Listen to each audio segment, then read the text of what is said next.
Kata Imam Al-Haddad ini masih bicara ujung daripada fase kehidupan manusia di dunia. Itu dari fase yang kedua, fase kehidupan di dunia. Kemudian ujung daripada fase kehidupan manusia di dunia. Manakala seseorang mulai sakit. Sakit itu sebagaimana sudah kita jelaskan, alarm. Sakit itu nikmat. Nikmat apa? Alarm.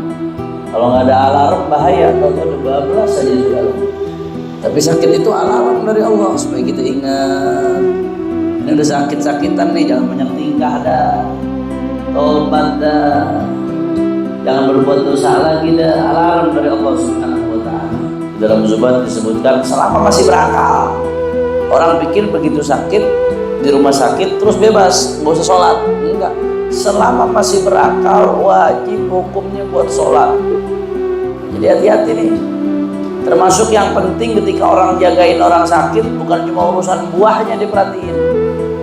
Ketika jagain orang sakit, apalagi sakit-sakit yang udah sepuh, yang udah ada tanda-tanda kematian, bukan cuma urusan buahnya diperhatiin, bukan cuma urusan obatnya diperhatiin, termasuk yang mesti diperhatiin urusan sholat.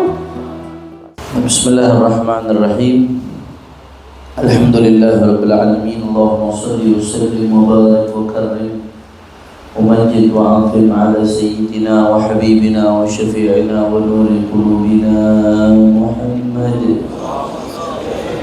الفاتح لما أغلق والخاتم لما سبق ناصر الحق بالحق والهادي إلى الصراط المستقيم وعلى آله وصحبه حق قدره ومقداره العظيم فتاه عليم أما بعد.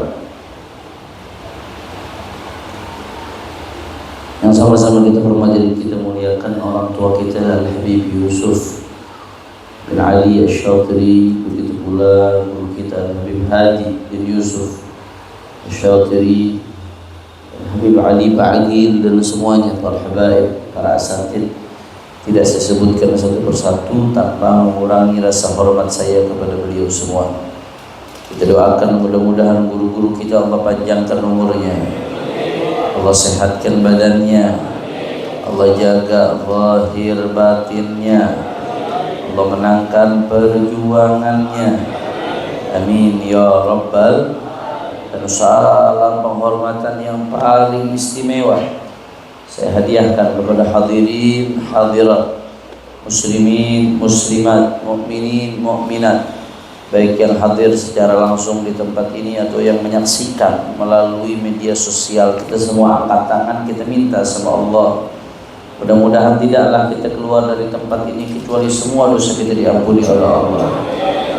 Yang sakit Allah angkat penyakitnya, Allah sehatkan badannya. Semua yang hadir dilapangkan rezekinya, diqabul hajat-hajatnya. Amin ya rabbal. في هذه المناسبة السعيدة وفي هذا اليوم السعيد لا أنسى أن أهنئكم بعيد سعيد وعيد مبارك. نسأل الله سبحانه وتعالى أن يجعلنا وإياكم من الآعدين والفائزين. تقبل الله منا ومنكم وكل عام وأنتم بخير آمين يا رب العالمين. Jadi saya mengucapkan minal aidin wal izin, mohon maaf kalau selama ini ada salah-salah kata, kalau ada kesalahan sikap, kalau ada yang kurang berkenan, atau mungkin ada dosa saya yang antum ketahui atau yang tidak ketahui terhadap sesama makhluk. Mohon dibukakan pintu maaf yang sebesar-besarnya, saling ridho, saling maaf, halal bi halal, saling halal, kosong-kosong.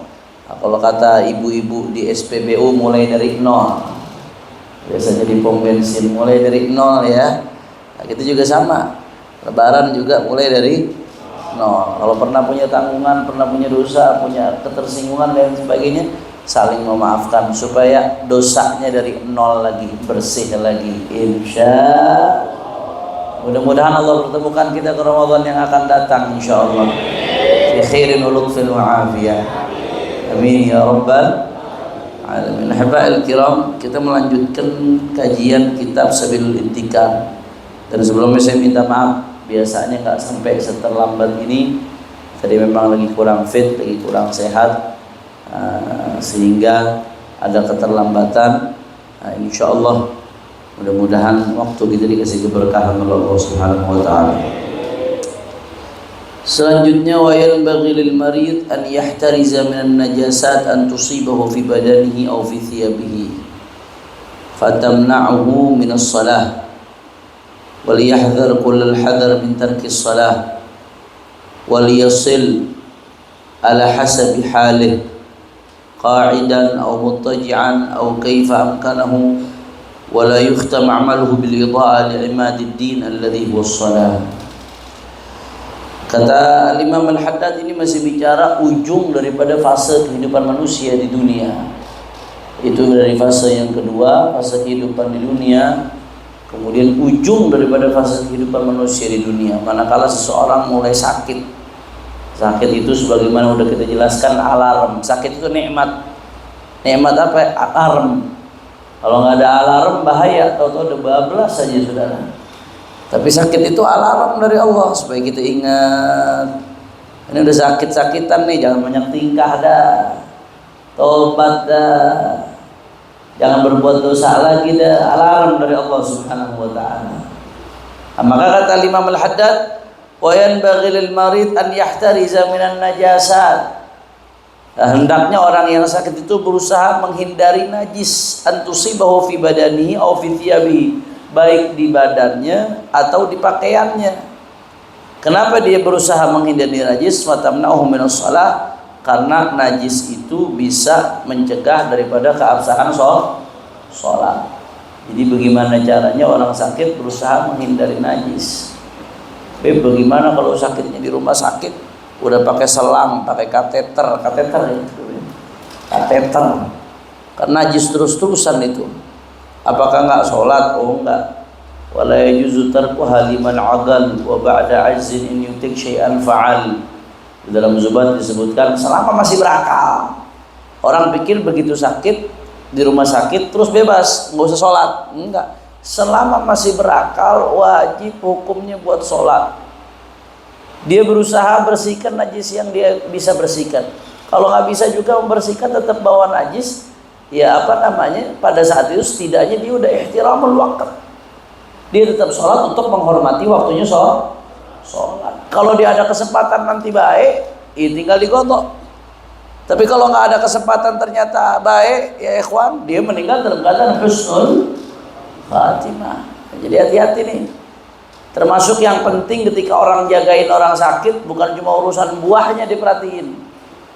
Ketika jagain orang sakit, apalagi sakit-sakit yang udah sepuh, yang udah ada tanda-tanda kematian, bukan cuma urusan buahnya diperhatiin, bukan cuma urusan obatnya diperhatiin, termasuk yang mesti diperhatiin urusan sholat.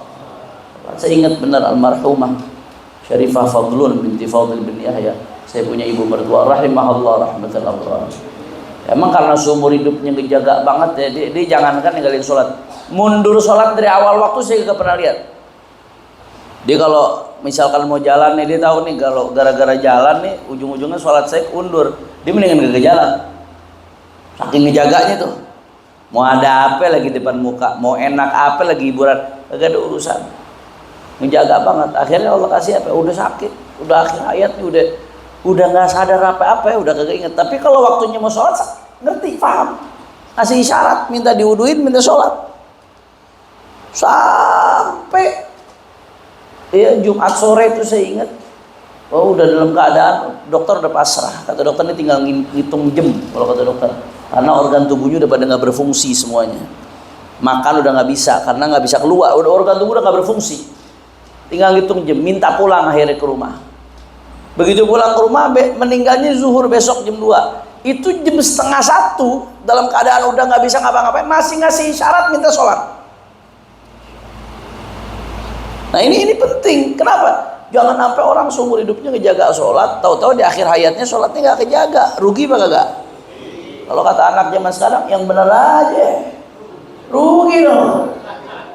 Betul apa kagak? Jadi orang yang ini penting nih, ini penting buat orang yang ini nih. Dan selanjutnya nih, wa yanbaghi liman hadarahu min ahlihi wa ashabihi an yahuthuhu 'ala dzalik wa yu'awinuhu wa yudzakiruhu bihi. Ya penting bagi orang yang nemenin orang sakit, untuk mendorong orang sakit itu buat ngejaga sholatnya, dibantuin, diingetin supaya kagak ninggalin sholat. Urusan teknis itu urusan fikih, ada jalan keluar. Sayyidil Habib Umar bin Muhammad bin Salim bin Hafidh bin Syekh Abu Bakar bin Salim, saya ingat pernah baca fatwanya beliau di websitenya.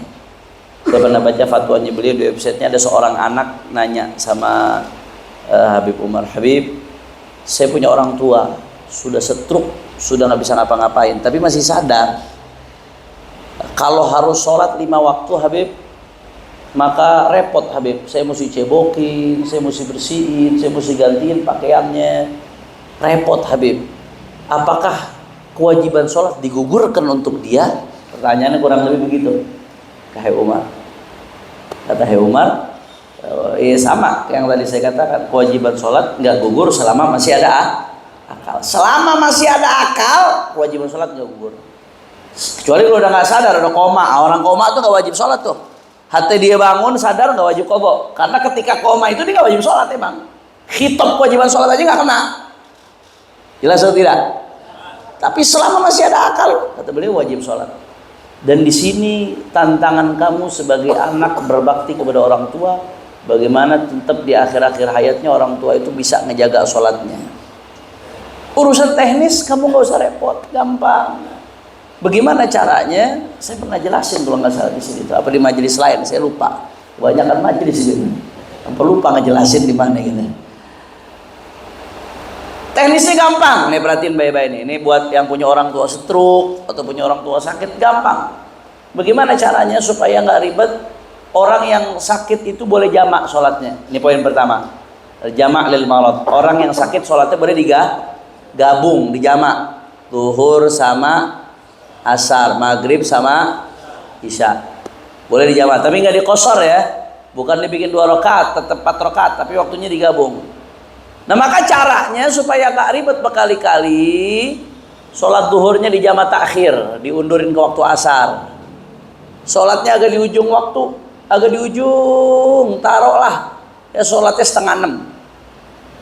Kalau emang maghribnya jam 6, sholatnya 5:30 bikin. Jadi begitu jam 5 tuh mulai cebokin, mandiin, gantiin pakaian, habis itu wuduin.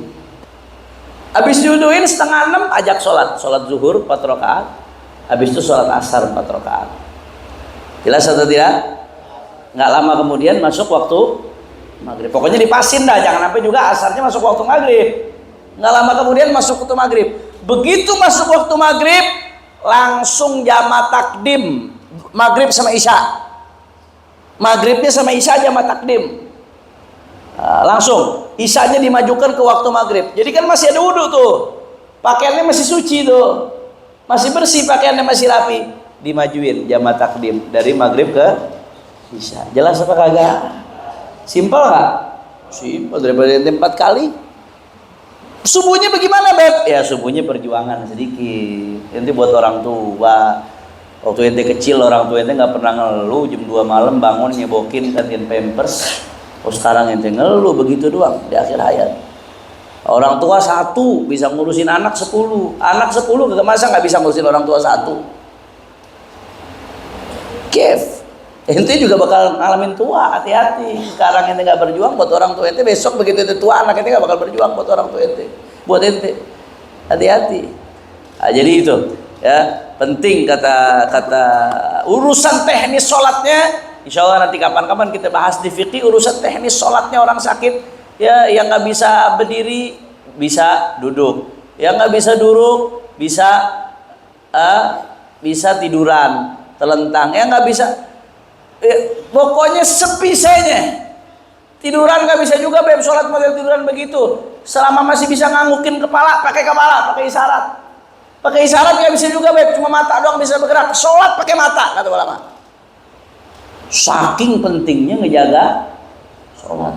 Beb ngerepotin dong Islam, nggak ngerepotin, justru ngegampangin. Ente nggak bisa diri duduk, nggak bisa duduk rebahan. Jadi logikanya jangan, kok udah sakit masih dipaksa sholat begitu? Oh enggak, justru logikanya Islam ngasih gampang. Ayo, ente tetap jaga sholat ya. Urusan caranya bisa berubah, kondisional, sesuai keadaan ente. Yang penting jangan ninggalin sholat. Bahkan kalau di rumah sakit sekalipun dia di atas tempat tidur, susah mau ngadepin kiblatnya, bagaimana caranya ya Habib? Itu bisa dimaafkan. Kalau memang nggak memungkinkan untuk ngadep kiblat di situ ya ikhwan. Itu ada pembahasannya di fikih panjang. Saya nggak bahas ketika ini. Insya Allah kapan-kapan sekali-kali waktu kita bahas masalah fiqhul mardha, fikih yang diterapkan untuk orang yang sakit, dalam keadaan sakit. Tapi yang jelas, bagaimana caranya berusaha kalau ada orang sakit, yang mana sakit itu enggak lain dan bukan alarm bahwasanya dia akan berpulang ke rahmatnya Allah Subhanahu wa taala. Kita nggak ada yang tahu, nggak muda, nggak tua, siapapun kalau udah Allah kasih sakit bersyukur. Kenapa? Itu lagi diingetin. Ayo, yang sholat berantakan jaga sholatnya, yang masih suka maksiat berhenti dari maksiatnya.